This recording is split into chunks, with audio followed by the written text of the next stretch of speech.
Dans cette séquence, nous allons comprendre l'utilité du règlement intérieur, ce règlement intérieur qui traduit le pouvoir réglementaire de l'employeur. Nous verrons bien évidemment comment il s'élabore et ce qu'il contient. Le règlement intérieur fait partie des sources internes à l'entreprise. Quelles sont-elles? Tout d'abord, il y a les accords d'entreprise, ce qui est négocié avec les partenaires sociaux dans l'entreprise. Ensuite, il y a les pratiques de l'employeur qui accordent des avantages à ses salariés, ce sont les usages. Ensuite, nous avons toutes les règles contractuelles qui concernent chacun des salariés. Enfin, des règles collectives apparaissent au travers de ce fameux règlement intérieur. Deux questions se posent. Comment l'employeur élabore ce règlement intérieur et comment ce texte est-il contrôlé? Tout d'abord, le processus d'élaboration du règlement intérieur. L'adoption d'un règlement intérieur est exigée dans toute entreprise de 50 salariés et plus. Il est rédigé par l'employeur en langue française. C'est un acte unilatéral qui doit être ensuite soumis pour avis au comité social et économique s'il existe dans l'entreprise. Enfin, le règlement intérieur fait l'objet de publicité. Il est transmis au greffe du Conseil des prud'hommes, il est également transmis à l'inspection du travail pour contrôle et il doit être affiché dans l'enceinte de l'entreprise. Si on ne respecte pas cette procédure d'élaboration du règlement intérieur, il faut savoir que l'employeur peut être condamné à une amende, tant la personne physique que la société. En pratique, l'absence de règlement intérieur adopté dans les règles pose un réel problème puisque il y aura une véritable paralysie du pouvoir de l'employeur, notamment par exemple de son pouvoir disciplinaire.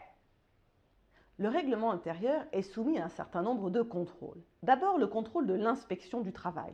Lorsque l'employeur élabore le règlement intérieur ou fait une modification du règlement intérieur, il doit le transmettre à l'inspection du travail qui va faire une vérification de la légalité de la clause et lorsqu'il considère que la clause est contraire au droit du travail, il peut exiger carrément un retrait du règlement intérieur de cette clause litigieuse ou de réécrire la clause pour qu'elle soit conforme aux exigences du Code du travail. C'est la première vérification, une vérification en amont. Mais il faut se dire que lorsque l'employeur n'est pas d'accord avec l'inspecteur du travail, celui-ci pourra faire un recours hiérarchique contre la décision de l'inspecteur du travail ou un recours devant le tribunal administratif. En dehors de ces recours faits alors plutôt par l'employeur, il y a la possibilité aussi pour le salarié de contester le règlement intérieur devant les juges judiciaires. Sur ce point, il faut distinguer deux types de contrôle. Premier type de contrôle, c'est lorsque le salarié va invoquer non pas en soi la nullité du règlement intérieur, mais va contester une décision individuelle prise sur le fondement du règlement intérieur. Exemple, il va contester son licenciement pour avoir porté le voile. Dans ces cas-là, il se posera alors la question par voie d'exception de la nullité du règlement intérieur et si le juge admet la nullité du règlement intérieur, par voie de conséquence, le licenciement pris en application de ce règlement intérieur serait lui-même nul. Mais il peut aussi aller devant les tribunaux judiciaires pour demander directement la nullité du règlement intérieur, c'est alors une action directe. Mais attention, il y a le grand principe de l'autorité de la chose jugée.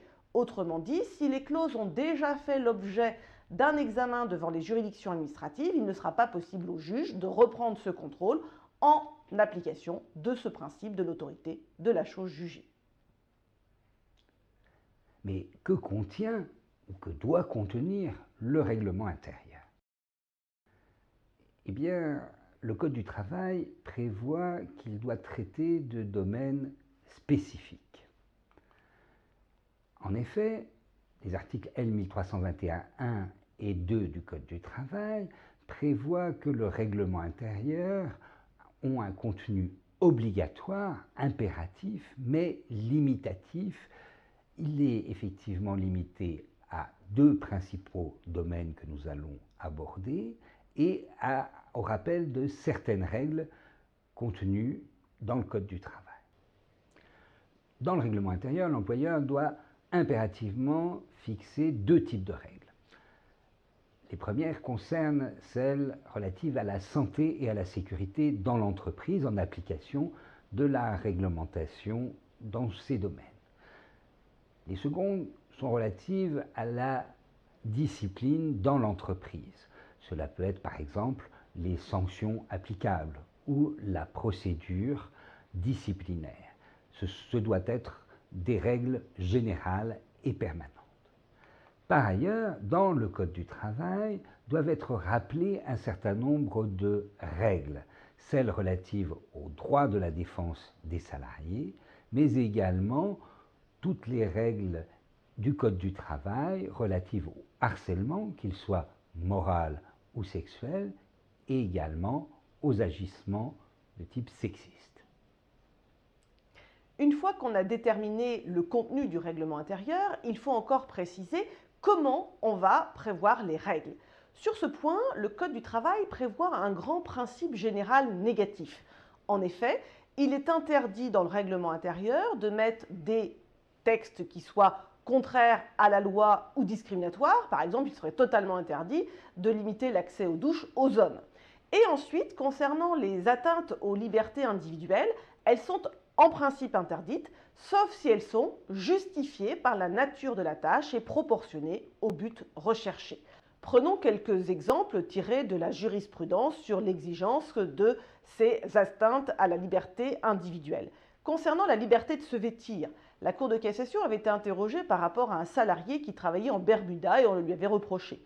On a considéré qu'à partir du moment où c'était justifié par la nature de la tâche par rapport aux impératifs de sécurité dans l'atelier et proportionné puisque seuls les salariés de l'atelier étaient concernés, eh bien le règlement intérieur pouvait prévoir cette restriction à la liberté de se vêtir. Concernant la restriction à la consultation des courriels, là encore, la Cour de cassation considère que c'est une liberté individuelle, mais qu'il peut y avoir des restrictions si c'est justifié par la nature de la tâche et proportionné au but recherché. La question des libertés individuelles s'est notamment posée par rapport à la clause de neutralité. Pour rappel, la clause de neutralité, c'est celle qui impose une neutralité vestimentaire, autrement dit, pas de port de signes religieux ou politiques notamment. D'abord, il y a eu cette affaire Babylou, où une salariée avait porté un voile dans une crèche alors que le règlement intérieur imposait cette clause de neutralité. Licenciée, la salariée a contesté son licenciement. Dans un premier arrêt, la Cour de cassation a considéré que le licenciement n'était pas justifié car il n'était pas possible dans le règlement intérieur de prévoir une telle clause. Il y a eu cassation, renvoi devant la Cour d'appel de renvoi qui a fait de la résistance, de sorte que l'affaire est revenue devant la Cour de cassation dans un arrêt d'assemblée plénière où la Cour de cassation a finalement considéré que la clause de neutralité pouvait être justifiée par la nature de la tâche et proportionnée au but recherché. Depuis, la loi du 8 août 2016 a intégré un nouveau texte, l'article 1321-2-1, qui prévoit la possibilité d'insérer dans le règlement intérieur une clause de neutralité. Il faut alors que la clause soit justifiée par la nature de la tâche et proportionnée au but recherché pour que la clause soit conforme à la loi. Alors, si on reprend les conditions, que les choses soient claires, il faut, pour que la clause soit valable, pour que l'atteinte à la liberté individuelle soit valable, il faut que ce soit nécessaire par rapport au fonctionnement de l'entreprise, première condition. Et deuxième condition, il faut que ce soit proportionné au but recherché. Et c'est bien d'abord l'inspecteur du travail qui fera cette vérification et éventuellement le juge judiciaire lorsque le salarié pourrait contester cette clause qui aurait eu pour conséquence souvent un licenciement du salarié. En synthèse, le règlement intérieur est un document important dans l'entreprise. Il faut se souvenir alors que l'élaboration obéit à des règles. C'est l'employeur qui va élaborer ou modifier le règlement intérieur en soumettant à une procédure, notamment de consultation des représentants du personnel, de vérification auprès de l'inspecteur du travail. Ce règlement intérieur est soumis à contrôle administratif et judiciaire. sachant que ce règlement intérieur doit contenir 4 thèmes: la santé, la discipline, la représentation et tout ce qui est relatif au harcèlement. Pour que ce règlement intérieur soit valable, il faut qu'il n'y ait pas de contenu contraire à la loi, discriminatoire, et s'il y a une atteinte aux libertés individuelles, elle doit être justifiée et proportionnée. Merci.